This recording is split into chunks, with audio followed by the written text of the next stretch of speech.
আসসালামু আলাইকুম। আমি সালমা আক্তার, পৌরসভা ক্লাস্টার ম্যানেজার, ফিউচার দেশ। আমি এখন আছি আমাদের ফিউচার দেশের সম্মানিত কৃষক আব্দুল আলী ভাইয়ের বাড়িতে। আমাদের ফিউচার দেশের সম্মানিত ইনভেস্টর এম ই চৌধুরী আপু, উনার পক্ষ থেকে আমাদের কোরবানি প্রজেক্টের 2টা গরু আমরা দিয়েছি উনাকে। সাথে দিয়েছি দানাদার খাবারও দিয়েছি। তো ইনশাল্লাহ গরুগুলো অনেক সুন্দর হয়েছে, ভালো হয়েছে। গরুগুলো আমার অনেক পছন্দ হয়েছে। তবে গরুগুলোর কাছে যাওয়া যেটা আমার খুব ভয় লাগে। তো গরুগুলো অনেক সুন্দর। এগুলা যদি 3 মাস লালন পালন করে কুরবানিতে ইনশাল্লাহ ভালো লাভ বিক্রি করা যাবে।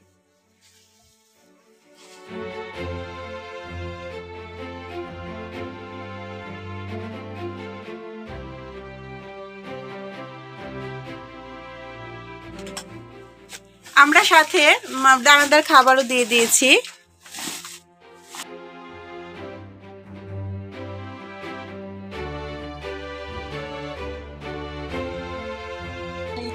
আপনি গরুগুলো সুন্দরভাবে যত্ন করবেন, লালন পালন করবেন যেন কোরবানিতে ভালো লাভ পাওয়া যায়। হ্যাঁ, আর সেই লাভটা যেন আপনি আপনার সংসারে কাজে লাগাতে পারেন। ঠিক আছে? আর আপনি এগুলোকে সুন্দরভাবে গোসল করবেন, ঠিক মতো খাবার দিবেন। হ্যাঁ, আচ্ছা ঠিক আছে, ভালো থাকবেন।